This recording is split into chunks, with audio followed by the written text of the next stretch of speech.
With us is Mr. Babak Mimyan, economist and political analyst, who's joining us from London.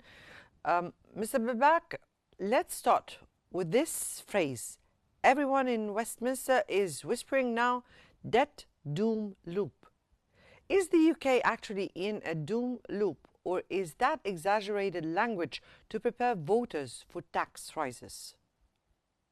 Well, thank you for your question. The issue whether they are in debt loom or not, I don't know, but I can assure you there is an issue of low growth rate, and that's a major issue because for as long as you mentioned in your report, there is that low growth, the debt will grow and grow, and unfortunately, the government, the Labour government, since July 2024, when they came to power, they have done almost zero to generate growth. For growth, you need lower taxes. They put higher taxes.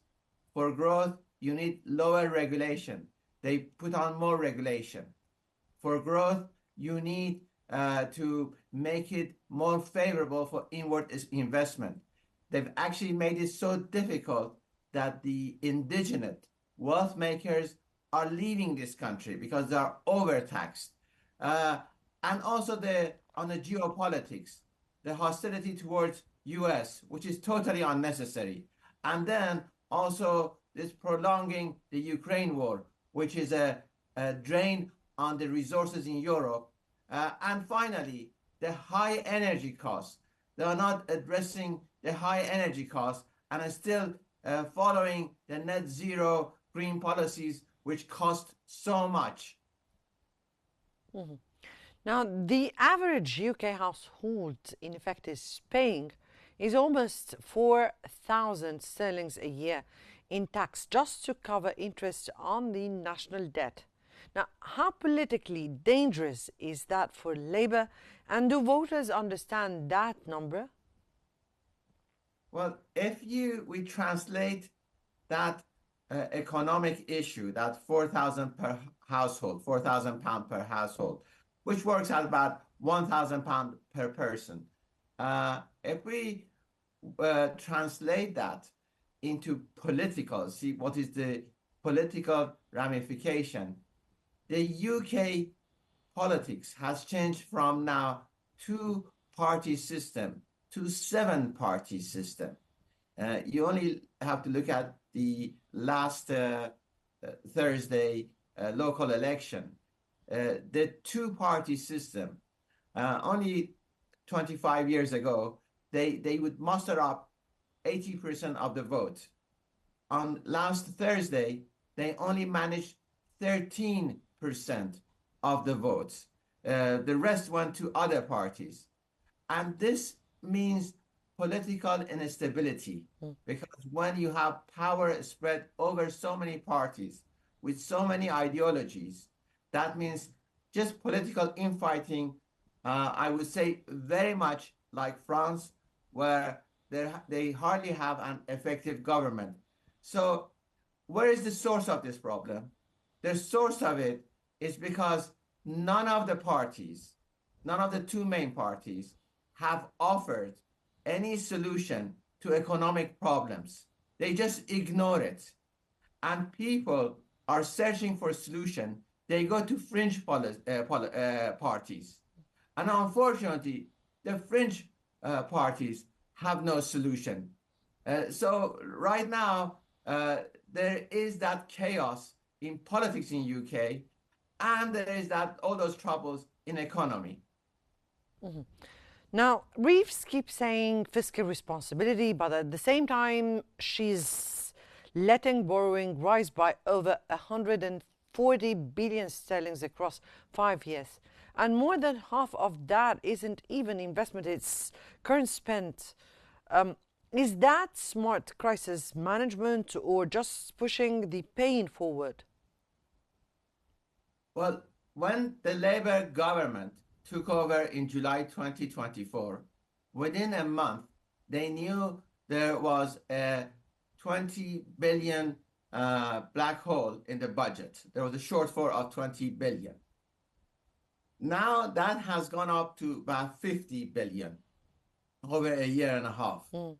Now, all this time, Rachel Reeves and the Prime Minister Keir Starmer had plenty of opportunity to encourage inward investment, but you hardly see any inward investment in a significant way into the UK. Let's compare it with US. President Trump in 7 months, in 8 months or 9 months, has brought in about 17 trillion inward investment. And his target is that he would have 20 trillion inward investment by end of this year. Do we hear that sort of conversation from Rachel Reeves or the Prime Minister Keir Starmer? No. Do we hear that from the opposition? No. Do we hear that in the British media? No. So somehow there is that antagonism about inward investment, and nobody discusses it, that UK needs huge amount of inward investment, and we have to fundamentally change to attract inward investment. But nobody discusses it, except programs like yours. So that's the issue. The issue is that nobody wants to discuss political issues. They just want to concentrate on political competitions, and also their favorite subject is Ukraine war. Otherwise, when it comes to economic issues, it just maybe takes about 10% of the news. Now, there's a menu of reforms being floated, planning welfare, productivity in public sector, energy cost reforms. Which one of these, in your view, actually moves the GDP needle faster?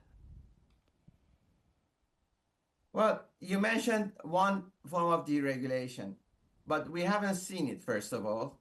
And the other issue is that when you want to have deregulation, it is not adequate enough to have like 10 or 20% deregulation. If you really want to have deregulation, you have to go at least 50%. And you really, if you want to do deregulation, you have to go up to 80% and keep only the 20% essential regulation. Now, why am I against so much regulation? First of all, most of it is excess regulation. Then it is a form of taxation. Regulations are a form of taxation, which collect revenue for the government, because for every regulation, you have to have a license, pay a fee, or you have to increase, or they would increase the size of the public sector, the government side of it, so they could give jobs to friends and family. So that is what the problem is with regulation, excess regulation. And unless this is addressed essentially, it would not have an effect. Going back to also, you mentioned regulations on the property development side of it. First of all, the most effective side of it would be the lending. The lending on housing has become so difficult since 2008 that the amount of household transaction, the You number mean of, here since the Lehman Brothers fall? since the 2008, the financial crisis, yes. Yes. That was a once in a century event. The last time we had such a major downfall was in 1929. And then it happened in 2008.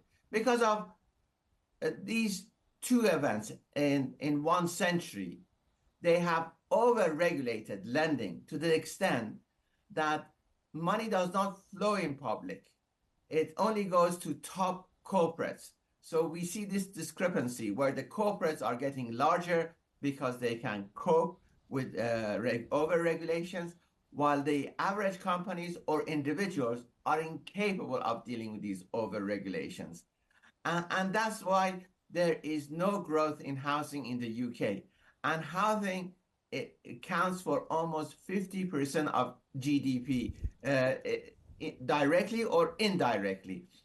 And yet, neither party have addressed this. All they've done, actually, it made it more difficult for individuals to own a property. In 2008, the private ownership in United Kingdom, in Britain, was 73%. Now, private ownership now has dropped below 50% because people, the new generations, cannot afford to buy a property. So we're speaking here about how much markets believe Reeves is serious, and or how much of it is about real structural change that will outlast her. What do you think? Well, that's a very interesting question you asked. It's about the markets. And obviously, you're talking about the bond markets, the people who lend to governments. All they care about, would they collect their interest? That's all they care about. So they don't care about the growth of a country or the well-being of a country. As long as the government has enough money to pay their interest, they're happy with it.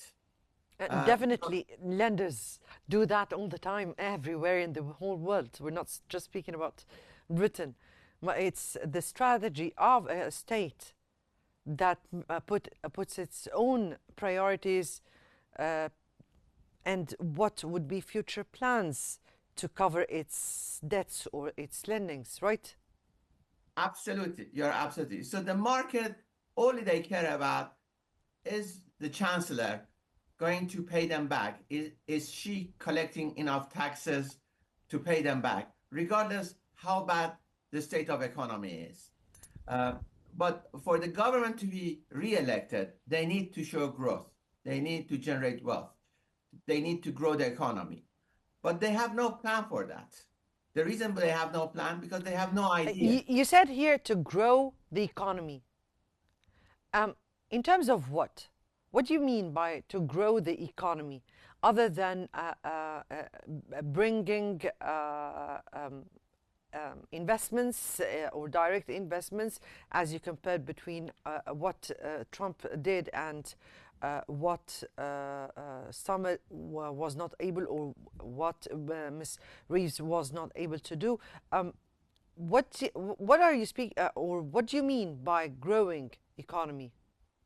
Thank you. The economy grows through not public sector, but private sector, individuals, the wealth makers. The governments, no government has been able to grow the economy. If they were able to grow the economy, then socialism or communism would be in charge of all countries. It has been proven in the last century, after we had both the experience of communism in Soviet Union and China, and the capitalism in the West, that the capitalism, the individuals who are the wealth makers, not the collective governments who are the wealth makers. Now, in order for individuals to be able to make wealth, they need little regulations, because regulation bounds their hands. It makes them unable to generate wealth. They need also low taxes, so they have more money to invest in their business. Also, by having low taxes, people have more money to purchase, so the cycle of money becomes better in the economy and generate wealth. And these are basic economy fundamentals. Yet it becomes like a taboo now to talk about these subjects, and nobody discusses that. All they want to do is how they can collect more taxes to pay the bond markets, and also just to maintain the status quo. Otherwise, they have no strategy to grow the economy by deregulation, lower taxes, lower energy costs, and better geopolitics in terms of having a good relationship with more countries.